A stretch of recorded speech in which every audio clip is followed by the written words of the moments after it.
Si el cuerpo detecta que el cáncer es tan perjudicial, ¿qué es lo que hace tan difícil que nuestro propio cuerpo elimine el cáncer? La mayoría de tratamientos actuales, su principal problema y por lo que son tan agresivos es que no solo matan a las células de cáncer, matan a todas las células del cuerpo. Y entonces estás teniendo tejido muerto, porque es muy común la desnutrición en una persona con cáncer.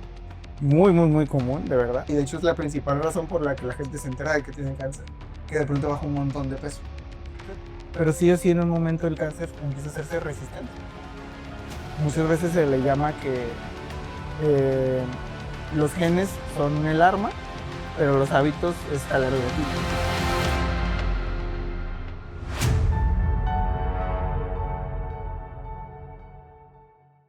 ¿Qué tal, atléticos? Buenas noches. Espero estén teniendo un excelente día. El día de hoy en Nutre Conciencia vamos a aportar un tema que probablemente suene que no tiene tanto que ver con nutrición deportiva, pero es importantísimo para poder mantener un estilo de vida saludable y prevenir enfermedades. Hoy tenemos a un invitado muy especial. Tengo el gusto de decir que es mi amigo personal y es una persona que tiene un conocimiento bastante grande respecto al cáncer. Nos va a dar un poco un contexto general de cómo la nutrición se involucra con el cáncer y cómo la investigación puede llegar a salvar vidas. Para comenzar, mi querido Alejandro, me gustaría abordar el tema desde un entorno un poco general para que la gente pueda comprender. Cuéntanos qué es el cáncer. Hola, buenas noches. Pues así como un poquito más general, a grandes rasgos el cáncer se denomina como un conjunto de enfermedades, no tanto como una única enfermedad, ya que como bien saben, pues hay cáncer de colon, de pulmón, de cervix, de mama, y pues como tal, ese conjunto de enfermedades se caracteriza porque hay un daño a nivel genómico en la célula. Esto lo que ocasiona es que esa célula deje de responder a las señales como de las señales del cuerpo que le dicen cómo debe de crecer, si cuándo se debe replicar, y eso genera una replicación descontrolada que ya, o sea, como conforme va progresando la enfermedad, empieza a dañar los tejidos circundantes del cuerpo, generando un proceso tumoral, se genera pues una masa en la zona donde se esté desarrollando el cáncer, y ya posteriormente, si la enfermedad avanza, se puede dar se puede dar algo llamado metástasis, que es cuando ese tumor puede pasar a esos órganos. Wow. Para las personas que a lo mejor no tienen tanto conocimiento sobre el tema, no sé si nos puedas aclarar un poco esos tecnicismos que a veces pueden sonar un poquito complicados. A lo mejor, ¿qué es una célula? ¿Cómo es que actúa normalmente una célula? ¿Qué es lo que le pasa cuando ya tiene cáncer? ¿Qué se descontrola? ¿Qué son los genes? ¿Cómo tienen que estar los genes? No sé si nos puedes explicar eso. Ok, pues yéndonos ya ahora sí que a la parte más básica, empezando pues qué es una célula, ¿no? Una célula se le considera la unidad más pequeña de la vida. Algo que caracteriza a las células, no solo las humanas, todas las células de todos los seres vivos, es que en su núcleo o en su centro contienen información genética. Esta información genética es, por así decirlo, la que le da las instrucciones a la célula de cómo se debe de comportar. De pronto, de si en un momento debe de ser una célula del corazón, si debe ser una célula del cerebro, si debe ser una célula de la piel. Es, pues ahora sí que las instrucciones de la vida, ¿no? Como tal, todo el proceso de vida de esta célula, de esta pequeña unidad de vida, está regulado por ese material genético, por ese código genético. Entonces, ¿qué sucede en el cáncer? Que ese material genético, esas instrucciones son dañadas por un montón de factores, desde alimentación, estilo de vida, genética, herencia familiar, pues se ve dañada la información genética y por ende la célula puede llegar a presentar como ciertos trastornos en la que se podría decir que se separa como de la regulación completa que tiene todas las células del cuerpo y se vuelve como un ente aparte, por así decirlo. O sea, como si tuviéramos algo externo creciendo ahí de nosotros. Ok. Pero pues no dejan de ser nuestras propias células.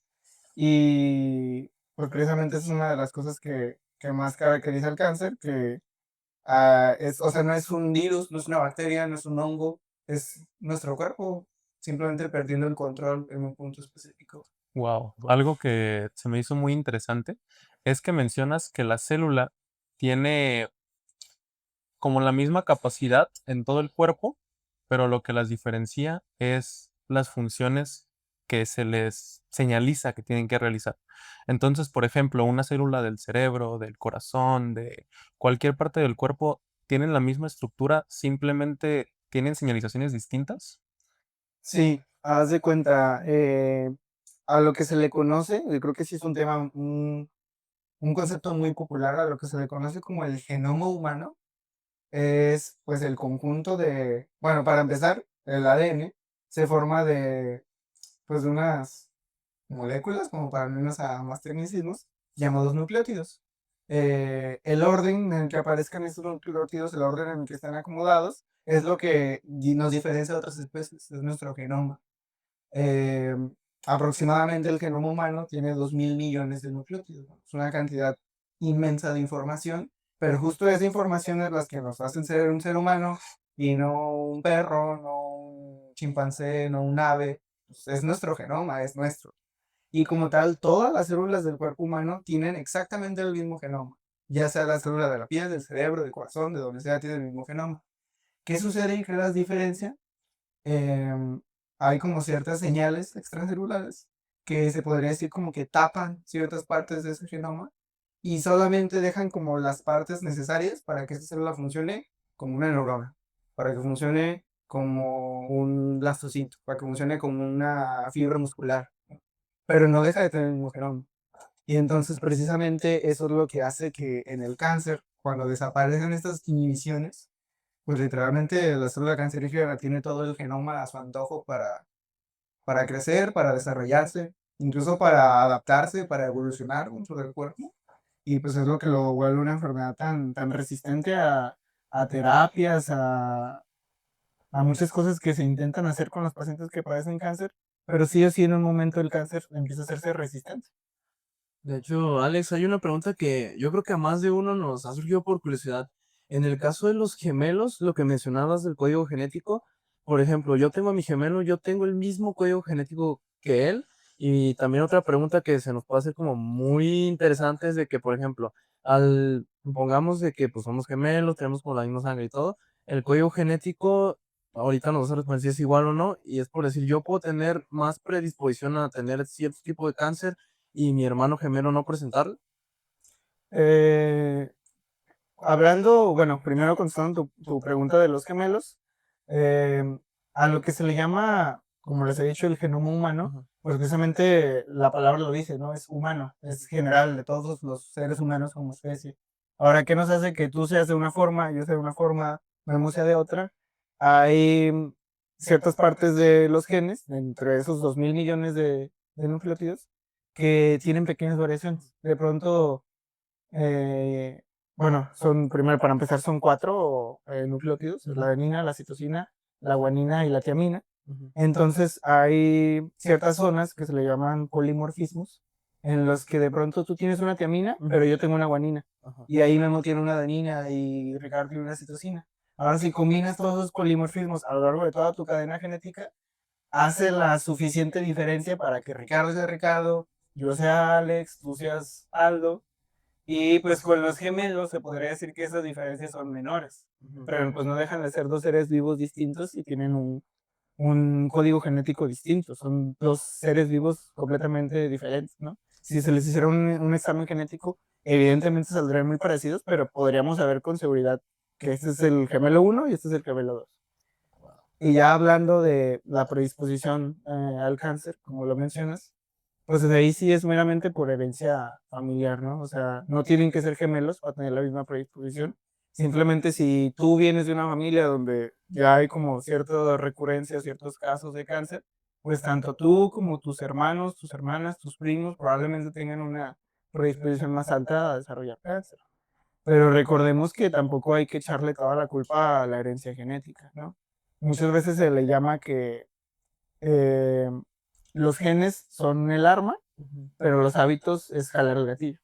Entonces, Ahí, por ejemplo, Alex, para comprender también un poco más el tema, entonces tenemos una célula con todas estas funciones a lo mejor un poco desordenadas.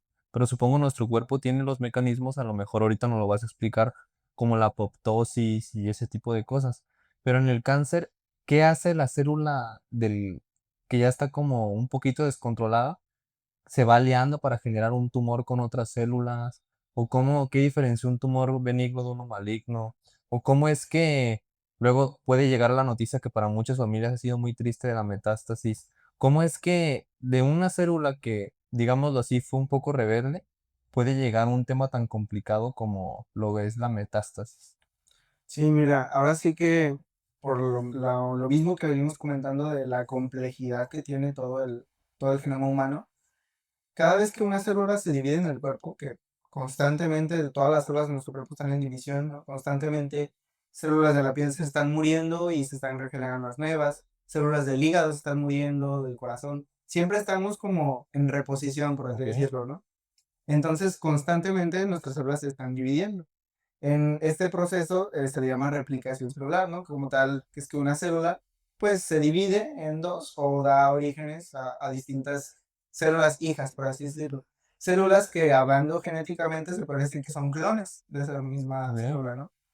Pero este proceso de la replicación celular pues se lleva a cabo por procesos bastante complejos dentro de la célula, no sé si valga la pena como adentrarnos tanto en esos procesos, pero aquí lo importante es que al tener que copiar tantas veces, tantos nucleótidos, tanta información genética, es imposible que no haya fallos, ¿no? Todo el tiempo, todas tus células están teniendo fallos a la hora de replicarse. Pero, ¿qué es la parte crucial entre que esa célula se vuelva maligna o que continúe su proceso normal? Que hay ciertas eh, proteínas y genes que constantemente están revisando esa replicación celular y en dado caso de que encuentren alguna anomalía como de, esto como que no se copió bien, esto sale como alterado, esto no es lo que yo quería hacer, llevan a la célula a apoptosis. ¿Qué es la apoptosis? Una muerte celular controlada y programada. Se podría decir que es como un suicidio celular, Ok. pues. ¿Y por qué lo hace el cuerpo? Porque sabe que es mejor perder una célula a que esa célula empiece a dañar todos los tejidos, ¿no? Entonces, se ha encontrado que muchas veces cuando se desarrolla un tumor, cuando se desarrolla la enfermedad del cáncer, es muchas veces porque esos procesos reguladores, esos procesos protectores que nos ayudan hasta esa constante vigilancia, se le llama inmunovigilancia a eso, pues fallan y de pronto al cuerpo se le escapa una célula. Y esa célula, con una que se escape, se empieza a replicar y a replicar y a replicar y a replicar sin control. Y como bien sabrás, si cada célula se divide en dos, ese crecimiento es exponencial, ¿no? Entonces puedes pasar de tener una célula a tener 1 millón en una semana. Ok. No, y no solo son los procesos reguladores dentro de la célula, los intracelulares, sino ya, imagínate, ya esos procesos hallaron, ya está instalada la célula cancerígena, todavía tenemos otra capa extra de protección que es el sistema inmune. El sistema inmune que igual constantemente está mandando células inmunitarias a revisar todas las células del cuerpo y si de pronto encuentra una que se le escapó a los procesos intracelulares, en ese momento la mata. Pero vamos a lo mismo, ahora imagínate una persona, de por sí ya tuvo ese fallo genético, esa célula se volvió maligna, y ahora es una persona que no se alimenta bien, que está en un estado constante de desnutrición o de obesidad, y su sistema inmune tampoco está como que muy al tiro que digamos, pues es más fácil que esos fallos salgan a la luz, que esos fallos den frutos, pues por así Ok. decirlo. Ok, acabas de dar en un punto importantísimo, Alex, y es que, como mencionas, el cáncer, aunque sí tiene que ver mucho con genética, he visto estadísticas que aquí en México aproximadamente el 40% de los casos de cáncer que se reportan son por hábitos. Sí, Realmente es un cáncer, por así decirlo, que pudo haber sido evitado o que la misma persona, sin querer hacerlo obviamente, buscó tener.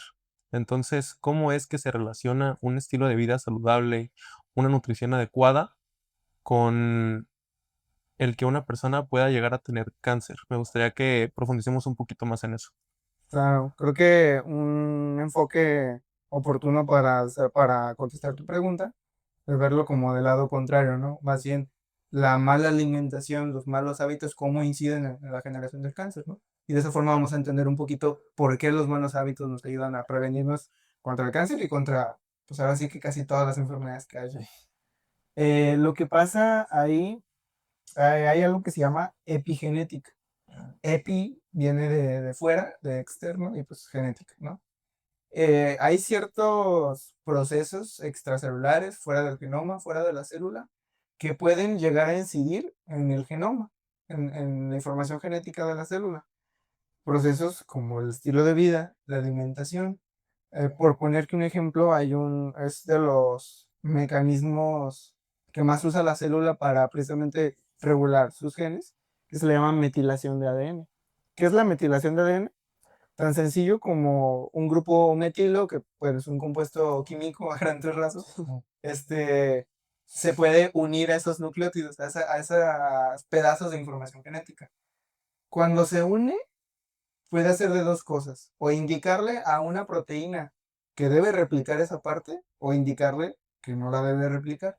Entonces, la metilación es tanto un proceso que activa los genes o que los ciega, que los parcha, que los tapa.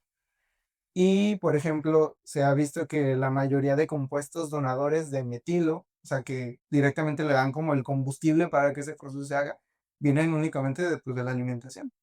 Ahora sí que, pues somos lo que comemos porque de ninguna otra forma entra materia al cuerpo. Entra por la boca, por la comida. Y todo lo que sucede en el cuerpo, de alguna otra forma, tomó sus piezas, tomó su combustible, tomó sus fragmentos, pues de lo que estamos comiendo. Lo que tú eliges. Exacto. Y por ejemplo, uno de los principales donadores de metilo ya a nivel metabólico es el folato, un nutriente altamente presente en verduras, por ejemplo. Entonces, desde ahí ya podemos decir, no, pues si eres una persona que no consume suficientes verduras, estás teniendo una predisposición a desarrollar cáncer. Claro, y es que también ahí entramos en ocasiones, en la nutrición se va mucho a los macros, ¿no? En el gimnasio casi siempre las personas, oye, ¿y cuál es tu consumo de proteína? También carbohidratos. Y claro, es importantísimo. Sin ellos no rindes, no creas masa muscular. Pero para este tipo de procesos, para estar saludables, realmente es ahí cuando se requiere la verdura, la fruta, que aunque no te aportan gran cantidad de macronutrientes, en el caso de la verdura, por ejemplo, tiene otras funciones importantísimas, como lo estás mencionando. Claro, o sea, es fundamental. Si solamente comiéramos por macros, pues así de fácil. ¿Quieres carbohidratos? Pues cómete tortillas. ¿Quieres grasas? Ah, pues un bote de aceite. ¿Y quieres proteína? Pues pura carne de lo que quieras, ¿no? O atún o lo que sea. Pero, pues, ¿dónde estamos dejando toda la riqueza en vitaminas, en micronutrientes que tienen verduras, hierbas, especias, todo eso? Que lleguen a tener un perfil de vitaminas, un perfil de nutrientes realmente tan complejo que te podría decir que a grandes rasgos todavía ni siquiera alcanzamos a entender todo lo que contiene una verdura.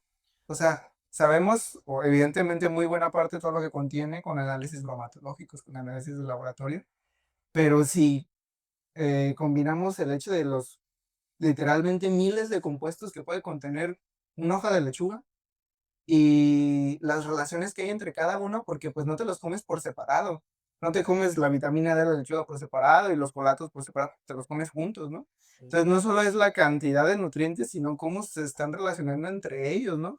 Es una cuestión tan compleja que pues sigue habiendo muchísima investigación todavía en este tipo de macronutrientes. Y de hecho, como mencionas, hay muchísima investigación en los alimentos y muchas veces nosotros o algunos nutriólogos no toman como mucho de que, nada más toman de que carbohidratos, lípidos y proteínas y muchas veces no vemos todo lo complejo que es como tú mencionabas, lo que tenía una hoja de lechuga, una hoja de tomate, lo importante que son, por decir, los micronutrientes que contienen las frutas, las verduras y cómo estas nos pueden ayudar a prevenir, tratar ciertas enfermedades. O sea, es muy interesante todo eso. ¿Qué nos podrías como explicar así más como de los alimentos? ¿Qué alimentos son los altos en, no sé, en que nos puedan ayudar a tratar, prevenir las células cancerígenas? No sé.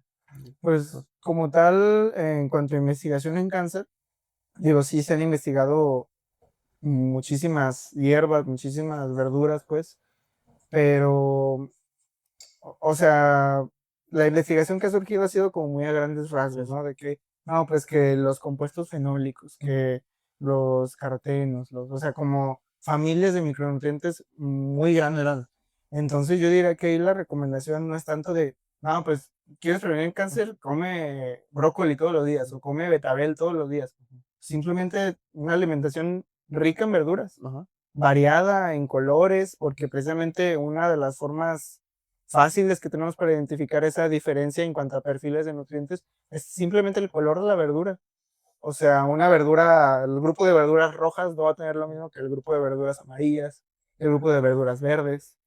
Entonces, yo creo que ese tipo de cuestionamientos, mucha gente tal vez piensa o espera una respuesta muy compleja de no, es que cómete tal verdura porque tiene tal químico que te va a proteger contra el cáncer y así. Cuando muchas veces las respuestas a todo eso es lo más simple, pues aliméntate sanamente, consume verduras variadas, fibra, vitaminas, o sea, no hay como un alimento mágico o algo que te diga, no, cómete esto y ya te vas a salvar. Y por ejemplo, Alex, si bien una persona puede prevenir o tratar a lo mejor con una alimentación variada lo que es el cáncer, una persona a lo mejor que lamentablemente vemos que en México existe mucha obesidad y hay muchas personas que dicen que la obesidad no es una enfermedad. ¿Cómo la obesidad puede predisponer a, lamentablemente, la mayor cantidad de población que tiene México a tener cáncer, pero de una forma así como más fisiológica, pero expresada de una forma sencilla? Mira, la obesidad es un tema complejo porque, para empezar, es una enfermedad. Es una enfermedad y es multifactorial, ¿no? Tampoco hay que achacar a que no, pues está obeso, es porque no come bien, porque no hace nada, porque es un flojo, ¿no? Es una enfermedad, sí, y es multifactorial también. En su mayoría puede venir de los hábitos, de la alimentación, de la falta de ejercicio, pero pues hay un mundo de razones por las que una persona puede presentar obesidad. ¿Qué sucede con la obesidad? ¿Por qué es un factor de riesgo tan importante no solo en el cáncer, sino en todas las enfermedades? Porque donde sea que busques, te van a decir que la obesidad así te la ponen, ¿eh? Es un factor de riesgo, es un factor, perdón, de muerte por todas las causas. O sea, cualquier cosa que ponga en riesgo tu vida, si tienes además obesidad, la estás poniendo más en riesgo. La potencias. La potencia, sí, cualquier cosa, lo que te imagines, incluso, oye, no, pues, oye, si llegan y me disparan, o sea, ahí, pues, si soy obeso o no, pues, no va a pasar nada, ¿no? Pero, bueno, imagínate un choque, tú, o te caes y te quiebras un pie o lo que sea. El hecho de tú estar en un estado de obesidad constante, primero, la mayoría de personas obesas están desnutridas, porque no están obesas porque coman un montón de verduras. Eso evidentemente va a causarles en esas personas que tengan una cierta, pues, estén inmunodeprimidas, que su cuerpo como que no esté en las mejores condiciones para soportar, pues, muchas cosas que le pueden venir al cuerpo.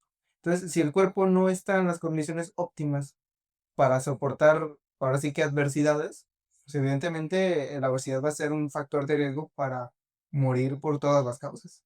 Así sea una fractura, o sea, por ejemplo, si tienes una fractura y estás inmunodeprimido, es más probable que la fractura se te infecte. O, Específicamente, por ejemplo, eh, ¿cómo se relaciona lo que es la obesidad para generarle diferentes tipos de cáncer a las personas? ¿Tiene algo que ver esa inflamación a la que nos predispone la obesidad y cómo esa inflamación o qué alimentos generan más inflamación, cuáles la controlan?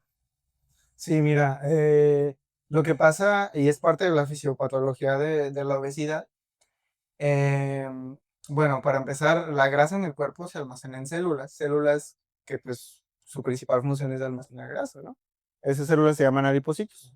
Entonces, cuando nosotros consumimos un exceso de energía, pues esas células se recargan, ¿no? De grasa, de energía acumulada, que el cuerpo espera utilizar en un momento que la necesita, pero pues, lamentablemente nunca llega ese momento, ¿no? ¿Qué pasa con esto? Esa célula, pues imagínensela así como súper hinchada, súper Una repleta, paletita. sí, repleta de grasa, repleta a niveles que ya es hasta incompatible con su propia vida de la célula. Entonces, ¿qué pasa? Pues tal cual se compromete la vida de la célula. Se llega a un estado en el que la célula es tan grande, está tan densa en grasa, que el oxígeno que el cuerpo le manda ya no le es suficiente. Entonces entra en un estado de hipoxia. ¿qué va a generar esta hipoxia? A grandes rasgos que pues que la célula se muera. Entonces, estás teniendo tejido muerto, o sea, dentro de tu, de tu grasa corporal. Y pues esa muerte de tejido va a reclutar células del sistema inmune, tal cual como si te hicieras una cortada, como pues una herida en el cuerpo. Pero es un reclutamiento de células inmunes que no va a cesar, porque la obesidad no está cesando, no está desapareciendo. Entonces se reclutan y se reclutan y se reclutan y se reclutan. Y como bien sabemos, la inflamación es uno de los principales procesos que tiene el cuerpo, el sistema inmune. Es un proceso bueno, la inflamación es necesaria para que todas las cuestiones del sistema inmune se resuelvan, pero cuando es crónica, cuando todo el tiempo el sistema inmune está de que no manches, tenemos que arreglar esto, tenemos que arreglar esto, tenemos que arreglar esto, empieza a generar un estado de inflamación constante. Entre esa inflamación, entre esa muerte celular del tejido adiposo, se empiezan a generar unos compuestos a base de oxígeno, que se lo llaman especies reactivas de oxígeno, que a diferencia del oxígeno que está circulando por nuestra sangre, como lo dices, es un oxígeno muy reactivo, vas a dar cuenta que es un oxígeno peleonero, o sea, él anda a la sangre y anda golpeando células e interaccionando con compuestos que son útiles para nuestra vida. Y esas especies reactivas de oxígeno pueden entrar a la célula, pegarse al genoma y dañarlo. Ok. Entonces, un estado de inflamación constante, crónico, a la larga, te hace más propenso a un daño genético y el daño genético te puede originar un cáncer. No uno en específico, un cáncer en cualquier parte del cuerpo, ¿no? Y precisamente esto sucede con otras cuestiones relacionadas al estilo de vida. Em, por ejemplo, una persona que consume mucho alcohol, ¿no? Ustedes saben que pues, el alcohol daña el hígado, Sí. daña los riñones, ¿no? Entonces, afortunadamente se puede decir, tenemos nuestro hígado, el hígado humano, pues se regenera constantemente, ¿no? O sea, él aguanta, pero si le metes más alcohol, si le metes más daño, pues se va a tener que estar regenerando más rápido, ¿no? Como les comentaba, en ese proceso de regeneración constante puede haber fallos a la hora de copiar el ADN. Entonces, si tú lo obligas a una parte específica de tu cuerpo a que se regenere el doble o el triple de lo normal, porque tú eres una persona que pistea a diario, que es alcohólica, pues en algún momento puede fallar una replicación y pues ya ahí fue y llega cáncer de hígado, ¿no? Se genera el cáncer. Igual con el hígado graso, bueno, ya hablando del no alcohólico, de que es simplemente por la alimentación, pues igual en el hígado graso, ¿qué pasa? Pues hay una acumulación de grasa, como sabe en el hígado, esa grasa va a generar un estado de inflamación constante y pues volvemos a lo mismo, Ciclo. o sea, es un ciclo.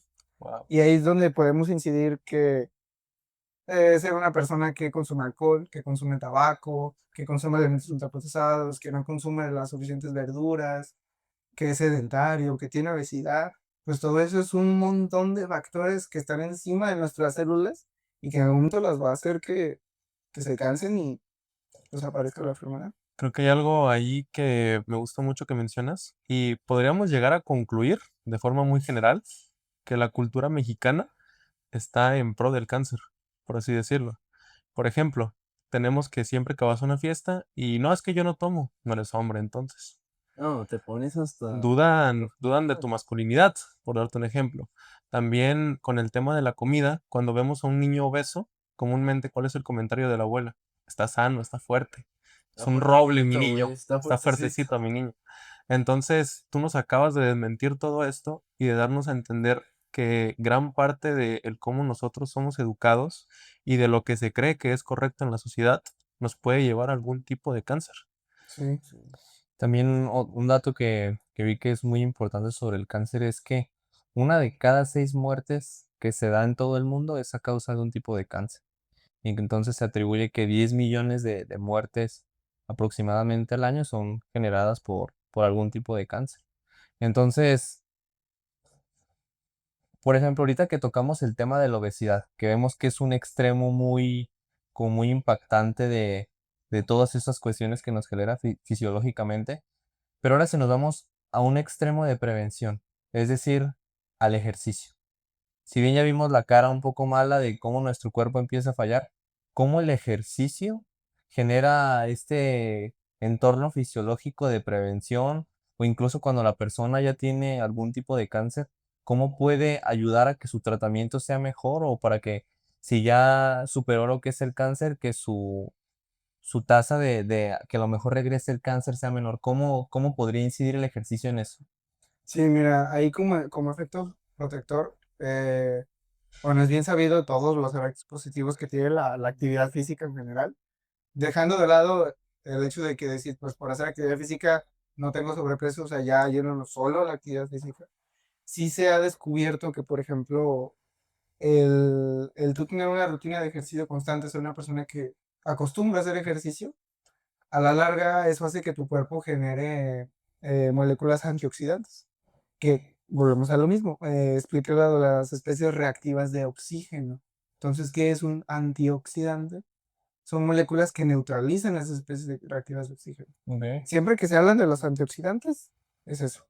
Y de hecho, la mayoría de investigación en cuanto a herbolaria natural, en cuanto a remedios contra el cáncer, se ha visto que como que el principal agente protector es eso, los antioxidantes. Este, entonces, pues el ejercicio constante, pues te va a generar una cantidad mayor de antioxidantes en el cuerpo. Además, también se ha visto que el ejercicio protege procesos como la metilación, que les había comentado. Entonces, también te protege de esas alteraciones genéticas que de pronto puedan surgir. Además, también, ya hablando con, eso es como un efecto preventivo, pero hablando como un efecto más como amortiguador o protector, em, es lo más normal y de hecho es la principal razón por la que la gente se entera de que tiene cáncer, que de pronto baja un montón de peso, ¿no? Ahora, imagínate ser una persona que casi no tiene masa muscular, que es sedentaria, que nunca ha hecho casi nada en su vida. No necesariamente que sea obesa, pero pues no creo que una persona así esté muy nada, que digamos. O sea, una persona, pues típica persona sedentaria, ¿no? De pronto, pues tiene la mala suerte, surge el cáncer y ponle que cada persona que tenga cáncer, por poner un ejemplo, baja el 30% de su peso en un mes, porque es una caída de peso muy abrupta, ¿no? Sí. Ahora imagínate que esa persona, en el estado como se los conté, pierda el 30% de su peso. ¿En qué estado va a quedar su cuerpo? Ahora imagínate una persona, un deportista, con una masa muscular ya considerable, un porcentaje de grasa no bajísimo, pero sano, pues, porque también es importante tener grasa en el cuerpo. A esa persona quítale un 30% de su masa corporal, pero evidentemente le va a dar en la torre. Pero ¿quién crees que esté mejor en ese momento? ¿Quién se puede defender un poco más? Claro. El atleta, ¿no? Y eso solo es el inicio, o sea, el tratamiento contra el cáncer, o sea, ya no solo el cáncer, sino su tratamiento para atacarlo es altamente agresivo con el cuerpo y hay que estar fuerte para afrontar todo eso. De eso que mencionas, hay un artículo que menciona algo muy importante, que de las personas que tienen cáncer en un grado un poco severo, vemos que el 80% presenta lo que tú mencionas, que es la caquexia, y de ese 80%, el 20%, la razón por la que muere es la misma caquexia. Entonces, es fundamental ese punto de inicio que tenga una buena reserva de masa muscular, como mencionas. Sí, de hecho, una de las causas más importantes por las que las personas ya con cáncer fallecen es la desnutrición, meramente la desnutrición. Entonces, también ahí, tal vez yéndonos un poquito a otro tema, pero ahí está el papel del nutriólogo en el tratamiento contra el cáncer, ¿no? Si ves que un montón de personas están muriendo porque padecen desnutrición durante su tratamiento contra el cáncer, pues ¿quién va a ser el profesional que te va a ayudar con eso? No va a ser el médico, no va a ser el psicólogo, va a ser el nutriólogo que está en el hospital, el nutriólogo que está viendo a los pacientes, que constantemente los está checando, los está pesando, le está preguntando cómo se sienten, cómo está su apetito, porque no solo es que el propio cáncer y el tratamiento que reduzca el peso, sino que además las personas, por ejemplo, los tratamientos contra el cáncer, la quimioterapia, la radioterapia, hace que pierdas el gusto de los alimentos. Entonces, imagínate, es una persona que además de estar perdiendo peso constantemente por su enfermedad, tiene ya un estado de anorexia donde ya ni siquiera se le antoja comer.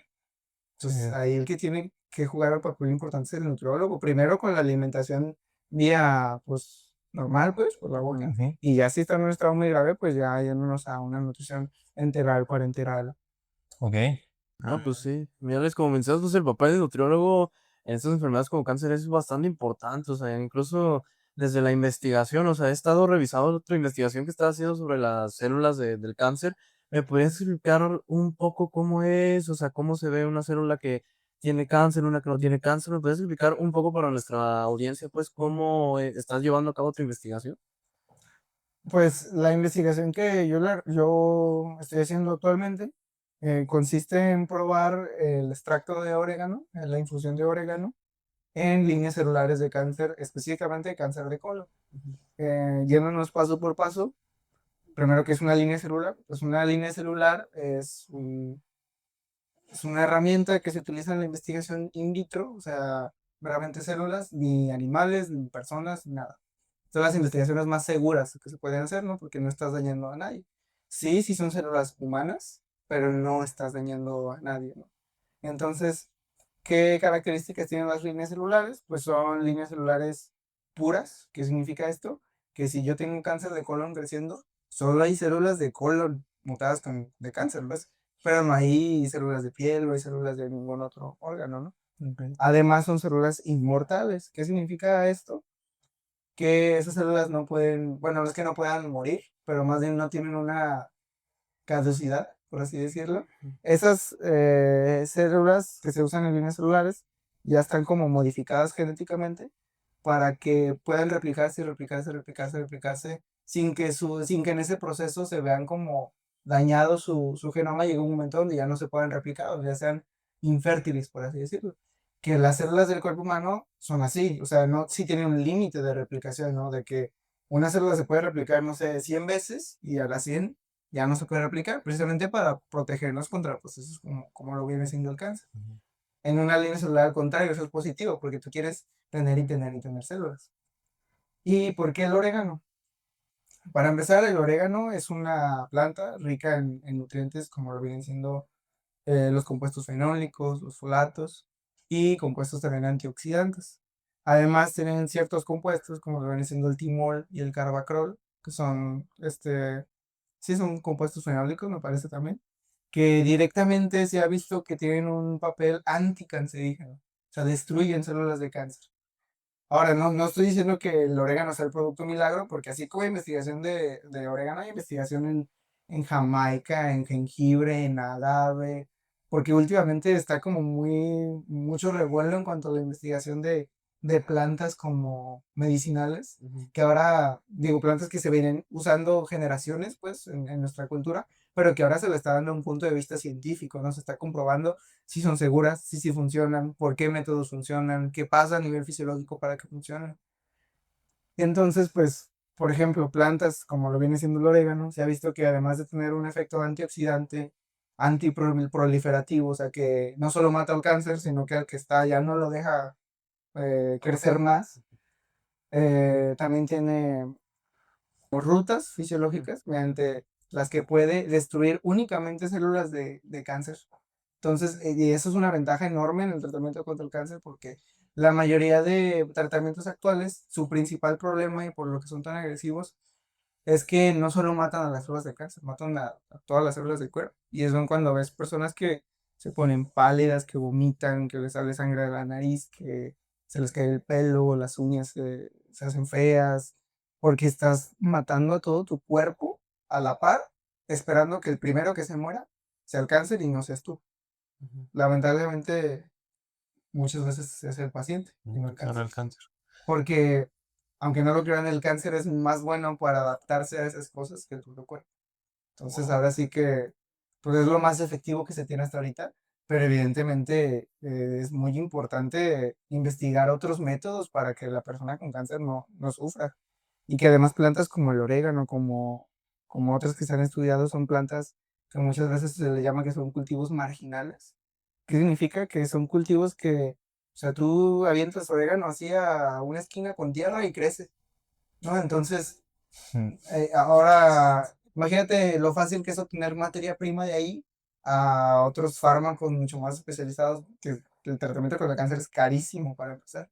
Entonces, pues, verlo de varios enfoques, puede ser un tratamiento más efectivo, puede ser un tratamiento que le implique menos dolor, menos sufrimiento al paciente, Económico. un tratamiento más accesible para el paciente. Y tampoco estamos diciendo que, ay, no, pues desde ahora le vamos a inyectar orégano y se van a curar. También se está proponiendo como un tratamiento adyuvante. ¿Qué significa? Que esté combinado con quimioterapia y ese tipo de tratamientos están en investigación, porque pues evidentemente son muy eficientes los otros tratamientos para matar células, pero pues el que esté combinado, el que sea adyuvante, nos puede ayudar a mejorar un poquito como esa sinergia entre el medicamento y el... Y por ejemplo, Alex, viendo ese rol que tienen los alimentos en interacción con nuestros genes, que es muy impactante, si bien vemos, por ejemplo, alimentos como el orégano, como las verduras, como ya no lo mencionabas, que ayudan a la prevención o al combate del cáncer, ¿cuáles alimentos dan un ambiente más propicio a que el cáncer se genere en nuestro cuerpo? Por ejemplo, no sé si nos puedas mencionar algunos.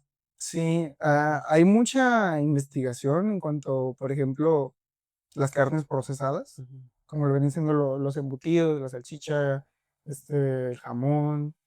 Los refrescos también. Sí, o sea, bueno, eso ya sería más hablando de alimentos ultraprocesados, pero ya yéndonos un poquito a las carnes. Ujú. La mayoría de estos alimentos, para darles sabor, se les añaden unos compuestos llamados nitritos. Son nitritos artificiales. O sea, no, porque las verduras tienen nitritos y nitratos, pero esos son saludables, ¿no? Ok. Son lo de los de las carnes. Esos nitritos son, pues, compuestos que pueden también llegar a dañar el genoma. Y la carne, su principal como forma de absorberse es en el colon. Entonces, son de la principal factor de riesgo para cánceres como el de colon o como el de recto, estómago, ahora sí que toda la vía gastrointestinal, pero principalmente colon y recto. Eso por parte de las carnes procesadas y las carnes rojas, también lo que viene siendo pues, res, ¿no? Res y cerdo. Ya otros alimentos, pues los alimentos ultraprocesados, se podría decir que la investigación en cuanto al efecto que pueden tener estos alimentos en el desarrollo de múltiples enfermedades todavía está un poquito en pañales, pero se ha visto que ciertos conservadores, ciertos saborizantes, ciertos colorantes, pues pueden igual tener un efecto de daño al genoma. También otro mundo que se está investigando la parte de la microbiota intestinal, es igual ciertos colorantes, ciertos, por ejemplo, los sustitutos de azúcar, los edulcorantes, se ha visto que pueden tener un daño constante pues en la microbiota intestinal y eso también te puede llevar a ser más propenso a cánceres de estómago, de colon, de recto. Wow. Entonces, ya vimos cómo la nutrición puede ir desde la parte de la prevención, así como la actividad física, para evitar que pongamos condiciones propensas a tener cáncer. Pero también tenemos a la nutrición ya como una herramienta para cuando el cáncer ya está presente poder tratarlo.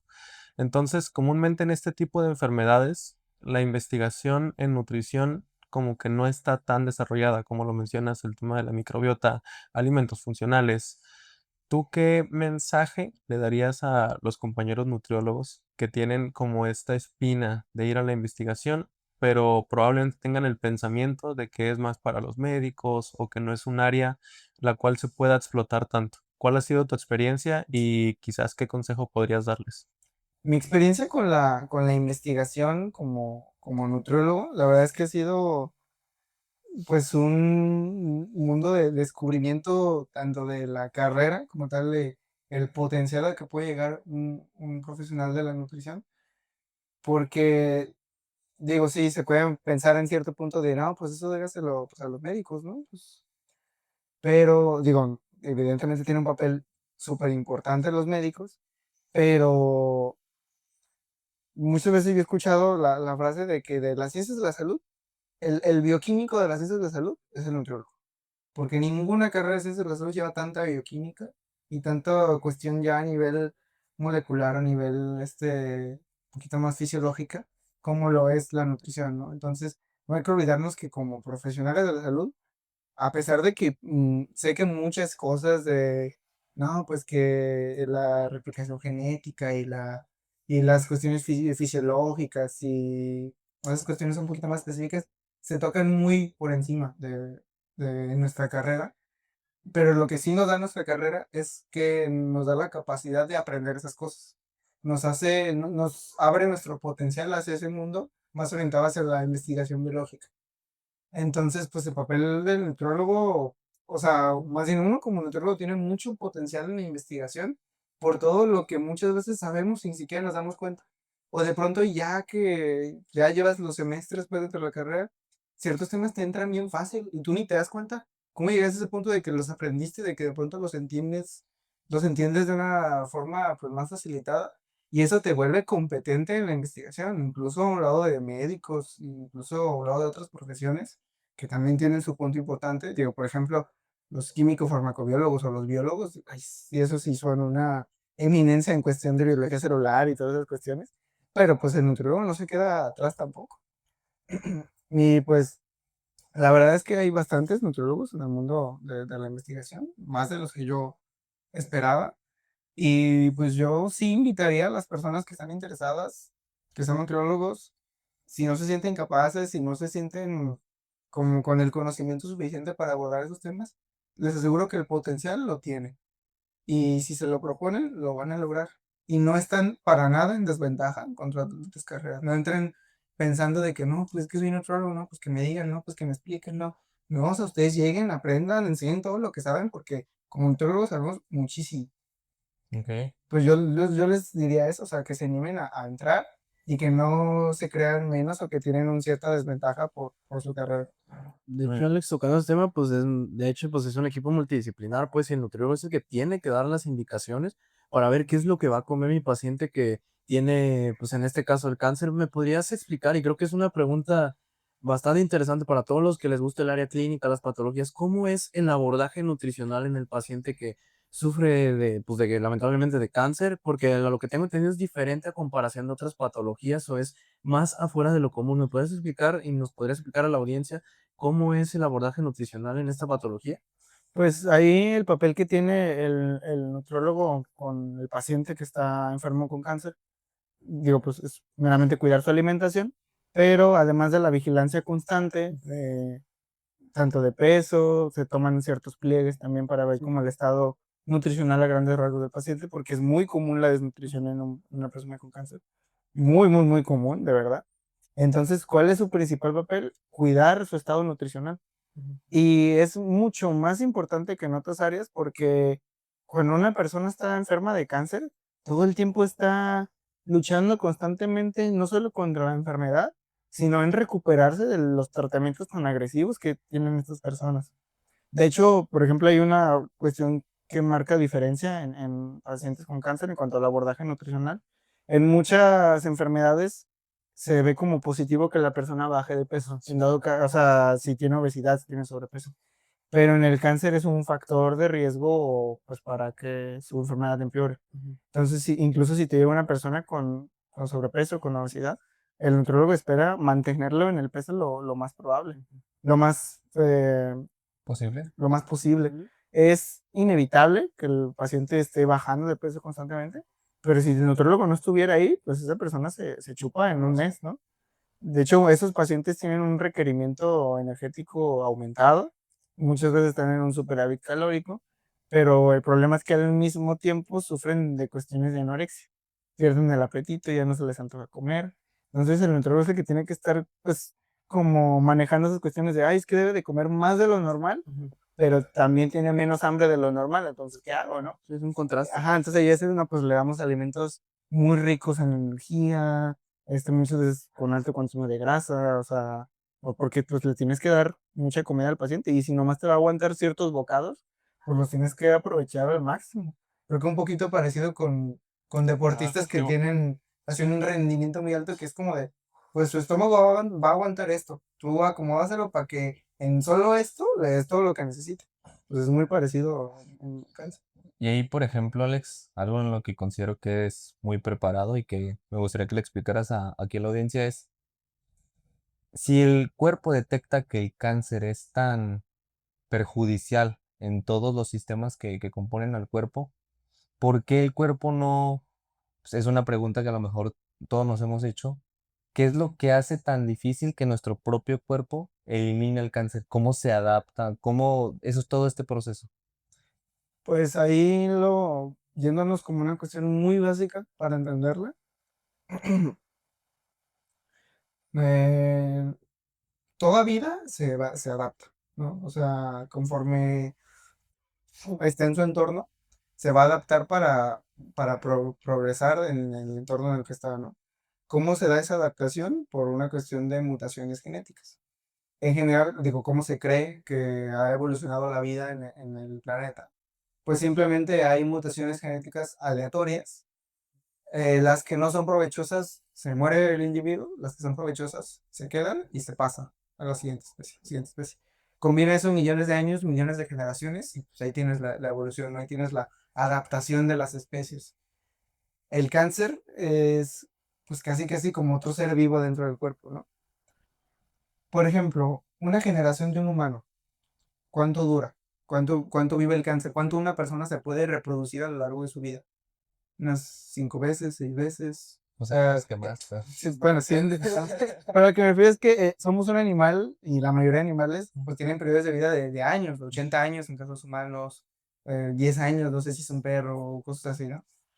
Pero si tú te vas a poblaciones de vida un poquito más simple como las bacterias pueden tener periodos de vida de horas, ¿no? Entonces imagínate que haya una nueva generación cada hora, cada hora, cada hora, cada hora, cada hora, cada hora, cada hora, para que se den las adaptaciones genéticas que, por ejemplo, han pasado en 100.000 años de generaciones humanas, en bacterias puede suceder en una semana. No sé, entonces Wow. son seres vivos que se adaptan rapidísimo. Y la célula cancerígena constantemente también se está muriendo y está regenerándose, muriendo y regenerándose, muriendo y regenerándose. Entonces tú dentro de tu cuerpo tienes una célula que está muriendo y creciendo, tantas veces que su adaptación genética se ve acelerada. Entonces de pronto tú veas un medicamento, la empieza a matar, pero entre tantas veces que se genera, que se genera, que se genera, que se genera, que se genera, alguna célula va a salir una mutación en que la va a ser resistente y esa célula va a progresar, las demás sí se van a morir, pero eso va a progresar. Y de pronto a las semanas de tratamiento ya tienes ahora un tumor que ya es ahora resistente a la quimioterapia que te pusieron la semana pasada. Entonces, constantemente la quimioterapia es combinaciones de 3, 5 medicamentos al mismo tiempo para ser como lo más agresivo posible en un punto, porque si dejas que el cáncer se adapte, nada lo va a matar. Entonces, por eso tienen que ser tan agresivas las terapias. Es como de, pues prefiero darte todo lo que te voy a dar ahorita y que se muera ya, a poquito y darle chance a que se adapte, ¿no? Y precisamente, por ejemplo, hay un investigador, un grupo de investigadores que sacan artículos, o bueno, han sacado ya varias revisiones que se llaman Kill Markets del cáncer, se traduce como características distintivas del cáncer. Ha habido varias actualizaciones a esos grupos de características y precisamente es un conjunto de mutaciones, pues de características que tiene un tumor cancerígeno que precisamente lo vuelven tan difícil de eliminar. Por ejemplo, la resistencia tumoral, digo, la resistencia inmunológica, de que el cáncer se vuelve resistente contra las propias células inmunitarias, el microambiente tumoral, porque la propia célula tiene la capacidad de ella misma reclutar otras células del sistema inmune y ponerlas a chambear para él, para poner sistema inmune contra sistema inmune, ¿no? Entonces genera un microambiente tumoral lleno de citocinas, de especies reactivas de oxígeno, de cuestiones mutagénicas, que es como que tú tienes aquí la esfera de cáncer y alrededor hay un caldo de cultivo ahí que lo propicia, que lo hace ser fuerte contra lo que tú le des. Otra característica, por ejemplo, bueno, la metástasis, que ahí es cuando el cáncer, de pronto una célula cancerígena puede pasar al torrente sanguíneo y pum, se aloja de pronto en el pulmón, en el hígado, ¿no? Entonces tú empiezas con un cáncer, por ejemplo, una mujer con cáncer de seno, la enfermedad progresa y de pronto ya tiene cáncer ahora también en el riñón, en el hígado, en el estómago y en todos lados al mismo tiempo, ¿no? Otra es la angiogénesis. ¿Qué es la angiogénesis? Es el crecimiento de nuevos vasos sanguíneos, de nuevas venas. Entonces, ¿qué hace? Para no quedarse sin oxígeno, porque pues es un cuerpo extraño que como tal, por así decirlo, el cuerpo no tiene la infraestructura para mantenerlo, pero él crea su propia infraestructura. Y de pronto le da órdenes a las células de que empiecen a generar nuevas venas que lo hagan crecer, que le manden nutrientes. Y por lo mismo de que es una célula metabólicamente muy activa, empieza a chupar todos los nutrientes. Entonces, de pronto, lo que tú comes ya no lo estás comiendo para tu cuerpo, lo estás comiendo para tu tumor. Y, por ejemplo, ahí es una cuestión en la que el deporte, hay cierta como evidencia de que, por ejemplo, ustedes saben que cuando una persona ya es deportista, sus músculos se vuelven como un poquito como más eficientes a la hora de obtener energía, ¿no? O sea, como que pueden aprovechar de mejor forma los ácidos grasos, los azúcares, la glucosa, todo eso, pues se vuelven eficientes, ¿no? Se empiezan a generar más, ¿cómo se le llaman? Más células. No, más como conductos, pues para que pase el azúcar al cerebro, ¿Transportadores? más transportadores de nutrientes hacia el músculo esquelético. Entonces, cuando una persona ya viene con cierto rendimiento físico, ya tiene una masa muscular elevada, que ya está acostumbrado a hacer ejercicio y tiene cáncer, se podría decir que de pronto su músculo empieza a competir metabólicamente con el cáncer. Ok. Entonces, eso hace, o sea, le está restando nutrientes al cáncer, porque como que, pues aquí está el tumor, pero el bíceps le dice, no, es que yo estoy más fuerte, yo necesito más glucosa, no va a ser para ti, va a ser para mí, y lo deja sin comida. Entonces empieza empieza como a competir metabólicamente, energéticamente contra el tumor, y eso lo puede de alguna forma ralentizar. Wow, entonces ahí se ve la importancia. Aquí es como cuando se hace este cruce del por qué el podcast que está un poco dedicado a la nutrición deportiva debe tener este tipo de temas. Porque a final de cuentas, un rendimiento deportivo apto, una persona saludable, físicamente activa, será capaz de luchar mejor, creo yo, en todos los aspectos.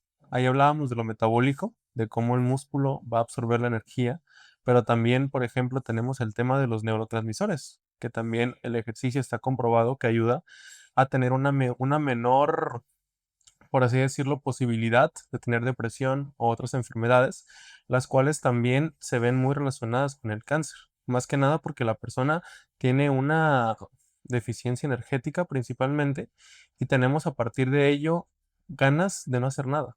O sea, una persona con cáncer es muy complicado que quiera activarse, que quiera hacer diferentes actividades. Entonces, creo yo que es ahí donde este punto fino de una vida balanceada, una actividad física recurrente, es tan importante, no solamente para la prevención, sino también para el tratamiento de este tipo de enfermedades. Sí, claro.